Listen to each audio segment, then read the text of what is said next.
Fin hier des travaux de l'atelier sur l'impact du changement climatique. C'est une initiative de l'association de femmes Peul et peuples autochtones du Tchad. La cérémonie de clôture a été présidée par le ministre de l'eau, Sédik Abdelkarim Idriss.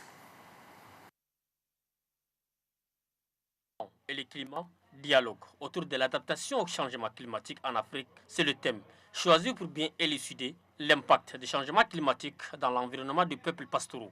Considéré comme personne vulnérable au changement climatique, le peuple pastoraux et autochtone attire l'attention des décideurs. Pour les ministres de l'eau, le gouvernement tchadien et ses partenaires consentent des efforts pour le bien-être de cette couche. Sur les 10 pays les plus touchés au monde, 7 sont en Afrique subsaharienne et le Tchad en fait partie.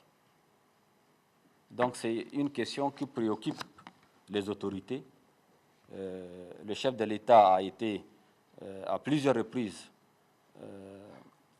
dans des réunions concernant le changement climatique à Rome, à Marseille, dernièrement à la COP22, partout où s'organisaient des événements concernant le changement climatique.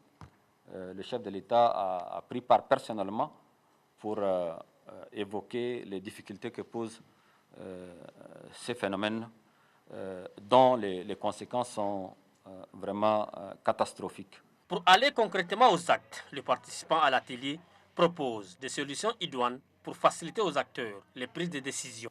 Pour faire face au changement, y compris les changements climatiques, il faut rassembler les meilleures connaissances à la fois autochtones et scientifiques. L'association des femmes Peul et autochtones du Tchad, par la voix de sa présidente Hindou Oumarou Ibrahim, s'est dit consciente de ces drames climatiques.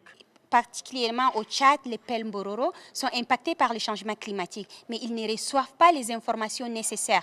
Toutes les informations météorologiques ne passent qu'à la radio et en langue française. Cet atelier permettra à faire passer les messages et les informations que les populations en ont besoin sur la planification saisonnière, quand il va pleuvoir et par où ils vont aller trouver l'eau et les pâturages dans les langues qu'ils vont comprendre. Cet atelier, qui a duré 3 jours, a regroupé le peuple Peul venant du Burkina Faso et ceux du Tchad et des experts ayant une solide connaissance des conditions météorologiques et climatiques. Ainsi donc, ça referme cette édition. Merci de votre fidélité. Très bonne soirée à toutes et à tous. Bonsoir.